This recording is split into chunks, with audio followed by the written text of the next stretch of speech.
ডিজাইনে অন্যতম সবচেয়ে গুরুত্বপূর্ণ বিষয় হচ্ছে ডিজাইন প্রিন্সিপালস। আপনি ভালো মানের ডিজাইনার হতে হলে, ওয়ার্ল্ড ক্লাস ডিজাইনার হতে হলে আপনাকে অবশ্যই ডিজাইন প্রিন্সিপালগুলো সম্পর্কে ভালো ধারণা থাকতে হবে। এই ভিডিওতে ডিজাইনের সেসব প্রিন্সিপালগুলো নিয়ে আলোচনা করব। ডিজাইনে মূলত 8টি বেসিক প্রিন্সিপাল রয়েছে, যেমন balance, proximity, alignment, repetition, contrast, hierarchy, negative space, simplicity. প্রথমে আমরা আলোচনা করব ব্যালেন্স নিয়ে। ব্যালেন্স হচ্ছে the visual waiting of A layout, মানে হচ্ছে একটা লেআউটের ভিজুয়াল ওয়েট তৈরি করে। আমরা এক্সাম্পল দেখলেই বুঝতে পারবো একদম ইজিলি। 3 ধরনের ব্যালেন্স রয়েছে। প্রথম হচ্ছে symmetrical balance, asymmetrical balance, radial balance. Symmetrical balance হচ্ছে আপনি যদি একটা ডিজাইনকে মাঝখান দিয়ে 2 ভাগে ভাগ করেন, তাহলে আপনি 2 পাশেই সমান ওয়েটের এলিমেন্ট পাবেন, আর এটাই হচ্ছে সিমেট্রিক্যাল ব্যালেন্স। যেমন আমরা একটা পোস্টার ডিজাইন দেখতে পাচ্ছি, টাইপোগ্রাফিক্যাল পোস্টার। এখানে দেখতে অনেক হিজিবিজি দেখাচ্ছে, আমরা অ্যাকচুয়ালি বুঝতে পারতেছি না, কিন্তু আমরা যখন এটাকে 3 ভাগে ভাগ করব, তখন আমরা দেখতে পাচ্ছি যে 3টা সমান ওয়েটের ভাগে ভাগ করা হয়েছে, আর এটাই হচ্ছে সিমেট্রিক্যাল ব্যালেন্স। আপনি যখন একটা ডিজাইনকে ভাগ করে 2 পাশেই যখন সমান পরিমাণে এলিমেন্ট পাবেন, তখনই সেটা হবে সিমেট্রিক্যাল ব্যালেন্স। এসিমেট্রিক্যাল ব্যালেন্স কিছুটা আলাদা। এটা অ্যাকচুয়ালি ইকুয়ালিটির ইলিউশন তৈরি করে। যেমন আমরা যদি 2 পাশে 2টা এলিমেন্ট দেখতে পাচ্ছি, অন্যটা ফাঁকা, কিন্তু অ্যাকচুয়ালি ওটা কিন্তু ফাঁকা নয়, ওখানে মানে কিছু আছে, এটা মনে হচ্ছে। সেই কিছুটা কি? সেই কিছুটা হচ্ছে হোয়াইট স্পেস। হোয়াইট স্পেসও একটা এলিমেন্ট, যেটা ডিজাইনে একটা ইলিউশন তৈরি করে ইকুয়ালিটির। সো এসিমেট্রিক্যাল ব্যালেন্স হচ্ছে 2 পাশে সমান এলিমেন্ট না থাকলেও হোয়াইট স্পেস দ্বারা একটা ইলিউশন তৈরি করে যে 2 পাশেই সমান ওয়েটের এলিমেন্ট রয়েছে। আমরা একটা এক্সাম্পল পোস্টারে দেখতে পাচ্ছি, এখানে হস্টন অ্যারোনটিক্সের একটা পোস্টার। সেখানে এক পাশে এলিমেন্ট সমান রয়েছে, 2টো এলিমেন্ট সমান রয়েছে, কিন্তু এই পাশের এলিমেন্ট নেই, ফাঁকা। তারপর একটা সামথিং, কিছু একটা আমরা বুঝতে পারছি যে ওখানে কিছু একটা আছে। এটাই হচ্ছে নেগেটিভ স্পেস বা হোয়াইট স্পেস, যেটা একটা ইলিউশন তৈরি করে, যেখানে অ্যাকচুয়ালি ডিজাইন এলিমেন্ট না থাকলেও আমাদের চোখ মনে করে সেখানে অ্যাকচুয়ালি কিছু আছে, আর এটা হচ্ছে এসিমেট্রিক্যাল ব্যালেন্স। তারপর রেডিয়াল ব্যালেন্স হচ্ছে এমন যে কোনো একটা নির্দিষ্ট বিন্দু থেকে আস্তে আস্তে বাহিরের দিকে চলে আসে। যেমন আমরা একটা রিয়েল লাইফ এক্সাম্পল দেখি, আমরা মাঝখানে পোস্টারটির একটা ট্যাবলেট দেখতে পাচ্ছি, সেইখান থেকে আস্তে আস্তে টাইপোগ্রাফিগুলো বের হচ্ছে।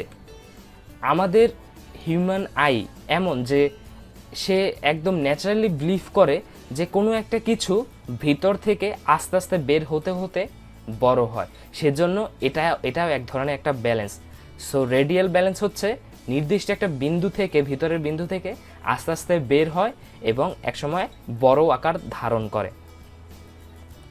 তারপর হচ্ছে প্রক্সিমিটি। প্রক্সিমিটি হচ্ছে কিভাবে আইটেমগুলো গ্রুপড থাকবে এবং স্পেসড থাকবে। যেমন সেম যে আইটেমগুলো, এলিমেন্টগুলো একসাথে গ্রুপ আকারে থাকবে, কিন্তু ডিফারেন্ট যে আইটেমগুলো সেগুলো সেপারেট থাকবে। মানে সেম ধরনের এলিমেন্টগুলো একসাথে থাকবে এবং অন্য গ্রুপ যে এলিমেন্টগুলো সেগুলো একটু স্পেস নিয়ে থাকবে। আমরা একটা বিজনেস কার্ডের এক্সাম্পল দেখি। এইখানে বিজনেস কার্ড হোল্ডারের নাম, ডেজিগনেশন, ছবি দেয়া আছে, একটা গ্রুপ আকারে একসাথে রাখা হয়েছে। আবার এইখানে কিন্তু স্পেস রয়েছে, স্পেস রেখে এইখানে আবার গ্রুপ আকারে রাখা হয়েছে তার কন্ট্যাক্ট যত ইনফরমেশন রয়েছে। আবার এইটাকে কিউআর কোডটাকে আলাদাভাবে রাখা হয়েছে, কিন্তু নিচেরটাতে এইখানে অনেক স্পেস রাখা হয়েছে, যেটা দেখতে ডিজাইন একদম বাজে দেখাচ্ছে। এইখানেও অনেক বেশি স্পেস দেওয়া হয়েছে, এইখানেও স্পেসটা তেমন বেশি না। সেই জন্য আমাদের ডিজাইনের ক্ষেত্রে একই ধরনের এলিমেন্টগুলো একসাথে কাছাকাছি রাখতে হবে এবং মাঝখানে একটা দূরত্ব তৈরি করতে হবে। এটাই হচ্ছে প্রক্সিমিটি। এই প্রক্সিমিটি জিনিসটাতে অনেক ফেলো ডিজাইনাররাই ভুল করে থাকে। সো আপনাকে কেয়ারফুল থাকতে হবে যেন আপনি প্রক্সিমিটি ব্যাপারটা ডিজাইনের সময় খুব ভালোভাবে খেয়াল রাখেন।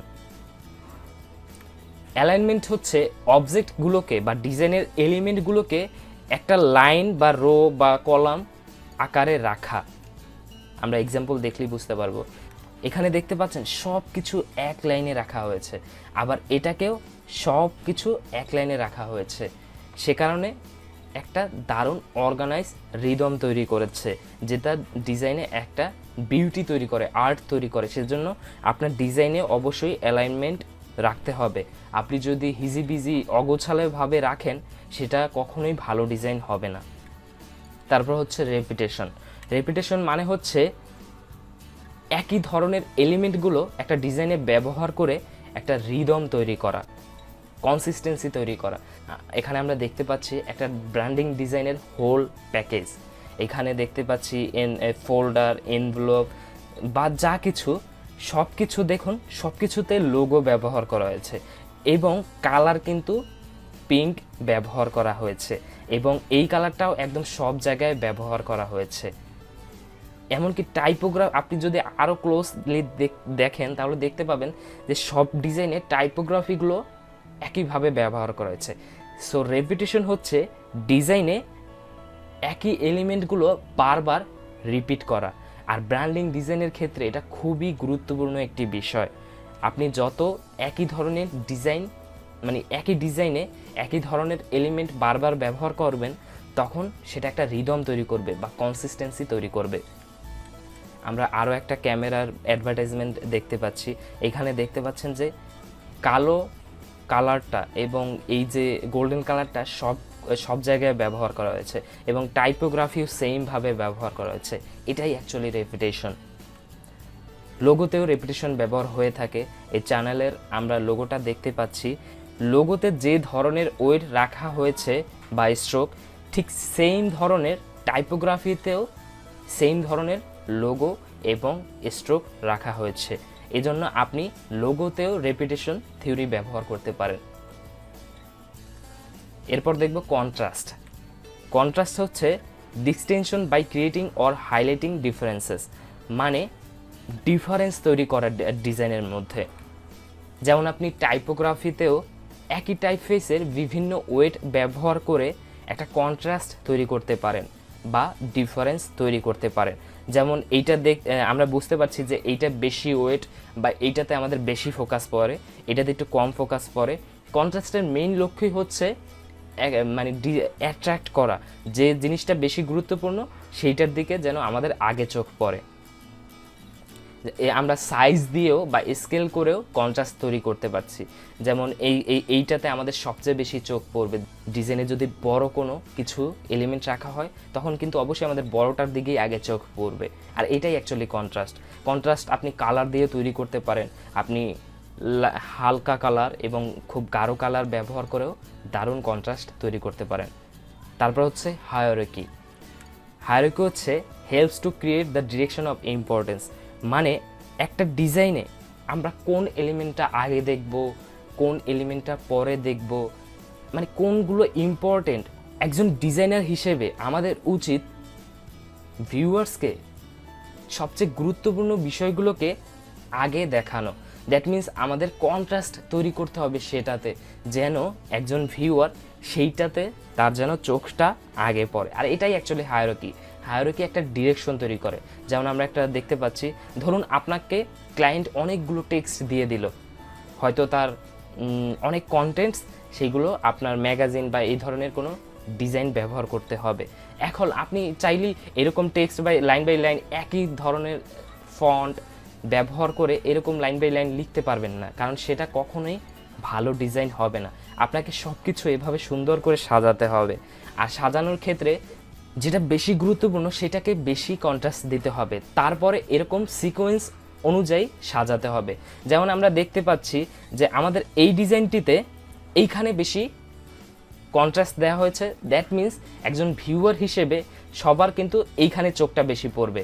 তারপর আমাদের চোখ পড়বে হয়তো বা এটা ছবির দিকে, তারপর আস্তে আস্তে অন্য ডিজাইনগুলো দেখবে।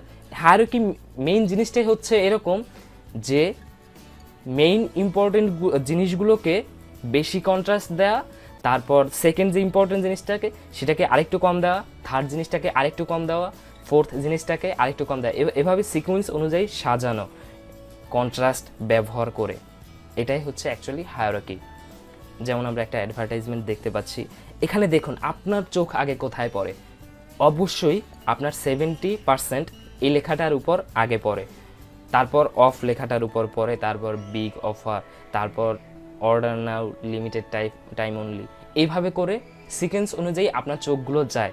দ্যাট মিন্স আমরা কিন্তু এইভাবে 70% এটাকে আগে দেওয়ার কারণ হচ্ছে, কারণ ভিউয়ার্স যখন দেখবে 70% অফ কথাটা, তখন তার ইন্টারেস্ট জাগবে যে 70% অ্যাকচুয়ালি কী কী অফ, কোনটাতে ডিসকাউন্ট দেওয়া হয়েছে। প্রথম তার অ্যাট্রাকশনটা ওখানে পড়বে, তারপর অন্যান্য বিষয়গুলো দেখবে। দ্যাট মিন্স আমাদের যে বিষয়টা খুবই গুরুত্বপূর্ণ, যেটা দিয়ে আমরা অডিয়েন্সকে অ্যাট্রাক্ট করতে পারবো, তার চোখটাকে অ্যাট্রাক্ট করতে পারবো, সেইটাকে আমরা সবচেয়ে বেশি কন্ট্রাস্ট দিব। আর তারপর অন্যান্য বিষয়গুলোতে সিকোয়েন্স অনুযায়ী কন্ট্রাস্ট দেব। যেমন একজন মানুষ যখন রাস্তা দিয়ে গাড়িতে করে যাচ্ছে, তখন যে বিলবোর্ডগুলো রাস্তার উপরে থাকে, ওইগুলো দেখার জন্য গাড়িতে চলাকালীন সময় তার জন্য সময় থাকে মাত্র 1 সেকেন্ড বা 2 সেকেন্ড। আমাদের ডিজাইনার হিসেবে লক্ষ্য হচ্ছে ওই 1 থেকে 2 সেকেন্ডের মধ্যেই তাকে সাথে সাথে ক্যাচ করে ফেলা, তাকে অ্যাট্রাক্ট করা। সেই জন্য আমাদের সবচেয়ে বেশি যে গুরুত্বপূর্ণ, যেটা আমরা বিলবোর্ডের মাধ্যমে যে মেসেজটা দিতে চাচ্ছি, সেইটা বেশি কন্ট্রাস্ট দেয়া, যাতে করে সে ওই 1-2 সেকেন্ডের মধ্যেই বুঝে যেতে পারে যে এই বিলবোর্ডটা আসলে কিসের উপরে, তারা আসলে কি মেসেজ দিতে চাচ্ছে। আমরা এখন আইকনিক একটা ডিজাইন দেখব, যেটা কিনা অ্যাপেলের তৈরি। অ্যাপেল সবসময় সিম্পলিস্টিক ডিজাইন তৈরি করে। আর এখানে দেখতে পাচ্ছেন ব্যাকগ্রাউন্ডের সাথে একটা ব্ল্যাক কালার সিলুয়েটে তৈরি করা হয়েছে, যেটা দারুণ একটা কন্ট্রাস্ট তৈরি হয়েছে। তার থেকেও বেশি কন্ট্রাস্ট তৈরি করেছে তাদের প্রোডাক্টটি। দেখুন এইখানে ব্যাকগ্রাউন্ডের সাথে এটা সবচেয়ে বেশি কন্ট্রাস্ট তৈরি করেছে, সেই কারণে আমাদের ভিউয়ার্স হিসেবে সবচেয়ে আগে চোখ পড়বে তাদের প্রোডাক্টের, আইপডের প্রতি। এটা দারুণ একটা এক্সাম্পল কন্ট্রাস্টের। এমনকি তাদের লোগোটা আমরা একদম স্পষ্টভাবে দেখতে পাচ্ছি। এখন হচ্ছে নেগেটিভ স্পেস। নেগেটিভ স্পেস নিয়ে আমরা কিছুক্ষণ আগেও আলোচনা করেছি। এটার অন্য একটা নাম হচ্ছে আর্ট অফ নাথিং। যেমন এইখানে দেখতে পাচ্ছেন যে ব্যাটম্যান কথাটা লেখা হয়েছে, এইখানে কিন্তু কিছু নেই, একটা ফাঁকা স্থান। বা ফাঁকা স্থান বলতে নেগেটিভ স্পেস, নেগেটিভ স্পেস বলতে অ্যাকচুয়ালি যেটা বোঝায় যেখানে কোনো অ্যাকচুয়ালি এলিমেন্ট থাকে না, কিন্তু তারপরও একটা ইলিউশন তৈরি করে যে এখানে এলিমেন্ট রয়েছে। যেমন এইখানে দেখতে পাচ্ছি এখানে কিন্তু কোনো এলিমেন্ট নেই, কিন্তু এখানে দুটো চোখ দিয়ে বোঝানো হচ্ছে এটা ব্যাটম্যানের যে মুখোশটা সেটা। আবার লোগোতে দারুণভাবে নেগেটিভ স্পেস ব্যবহার করা হয়। যেমন দেখতে পাচ্ছেন এইখানেও কোনো নেই কিছু, তারপর আমরা বুঝতে পারছি এটা একটা পান্ডা। তারপর এইখানে দেখুন, এইখানে মেকআপের পাশাপাশি পিকক দেখা যাচ্ছে। এইখানে আবার শার্কের যে উপরের কি বলে ওটা আমি জানি না, সেটা দেখা যাচ্ছে। আবার একটা শিপও দেখা যাচ্ছে। আবার এইখানে কলম দেখা যাচ্ছে, আবার চামচ দেখা যাচ্ছে। এখানে সিটি দেখা যাচ্ছে, আবার জুয়ের ভিতর যত পশু প্রাণী থাকে সেটা দেখা যাচ্ছে। এইভাবে করে নেগেটিভ স্পেস ব্যবহার করেও আমরা কিছু একটা থাকার ইলিউশন তৈরি করতে পারি। আর নেগেটিভ হচ্ছে যেখানে কোনো অ্যাকচুয়ালি কোনো এলিমেন্ট নেই, এটাকে হোয়াইট স্পেসও বলা হয় বা ডেড স্পেসও বলা হয়। তারপর হচ্ছে সিম্পলিসিটি। সবসময় একটা কথা মনে রাখবেন, লেস ইজ মোর। যেমন এখানে আমরা একটা ম্যাকডোনাল্ডের অ্যাডভার্টাইজমেন্ট দেখতে পাচ্ছি, এখানে কিচ্ছু নেই, শুধুমাত্র তাদের লোগোটা রয়েছে। আর এখানে ফ্রেঞ্চ ফ্রাই দিয়ে বোঝানো হচ্ছে যে এটা একটা ওয়াইফাই। দেখতে পাচ্ছেন দারুণ একটা ডিজাইন তৈরি করা হয়েছে, কোনো এলিমেন্ট নেই। আমাদের ডিজাইনার হিসেবে উচিত সবচেয়ে কম এলিমেন্ট ব্যবহার করা। যত কম এলিমেন্ট ব্যবহার করব তত ডিজাইনটাতে মিনিং তৈরি হবে, তত ডিজাইনটা বেশি প্রফেশনাল ইন্টারন্যাশনাল মাপের হবে। আরেকটা অ্যাডভার্টাইজমেন্ট দেখতে পাচ্ছি, এখানেও কোনো কিছুই নেই, নেগেটিভ স্পেস দিয়ে ভরা। এবং কিছু এলিমেন্ট ব্যবহার করা হয়েছে, যেটা একটা সিম্পল ডিজাইন। কিন্তু এইখানে কাপের পাশাপাশি কাপ দুটোকে একসাথে আমরা কিন্তু একটা চশমা হিসেবেও দেখতে পাচ্ছি। আর এটা অ্যাকচুয়ালি একটা চশমা কোম্পানির অ্যাডভার্টাইজমেন্ট। আমরা বড় বড় কোম্পানির ক্ষেত্রেও দেখি ফেডেক্স, নাইকি, অ্যাপেল, এরাও একদম যত সিম্পলি ডিজাইন করা যায় তারা সেটা ব্যবহার করে। এখানে একটা মজার ব্যাপার দেখুন, ফেডেক্সের ইএক্সের মাঝখানে একটা অ্যারো মানে নেগেটিভ স্পেস দ্বারা অ্যারো চিহ্ন তৈরি করা হয়েছে, যেটা কিনা অ্যাকচুয়ালি আমাদের চোখের ইলিউশন। অ্যাকচুয়ালি কিন্তু অ্যারো নেই, কিন্তু এমনভাবেই জিনিসটাকে তৈরি করেছে যেন আমরা বুঝতে পারি যেখানে একটা অ্যারো রয়েছে। অ্যারো দ্বারা বোঝানো হচ্ছে ফেডেক্স মূলত কিসের কোম্পানি, যে শিপিং কোম্পানি ইন্টারন্যাশনালি, তারা সামনের দিকে অ্যারো দিয়ে সামনের দিকে আগানো বোঝাচ্ছে। আর নাইকি দেখতে পাচ্ছেন যে একটা সুইচের মতো ব্যবহার করা হয়েছে, একটা রাইট চিহ্ন, মানে অল ইজ রাইট, তাদের মেইন মোটো হচ্ছে এটা। অ্যাপেলেরও দেখতে পাচ্ছি যে তারা আসলে বড় বড় কোম্পানিদের মূল লক্ষ্য হচ্ছে যতটা সিম্পলিস্টিক ওয়েতে ডিজাইন করা, কারণ সিম্পলিস্টিক ওয়েতে ডিজাইন করলে যত আমরা কম এলিমেন্ট ব্যবহার করব তত ওটা মেমোরেবল হবে অডিয়েন্সের কাছে, তত সেটা রেকগনাইজেবল হবে। সেজন্য আমরা চেষ্টা করব যতটা পারি ততটা সিম্পলিস্টিক ওয়েতে ডিজাইন করব।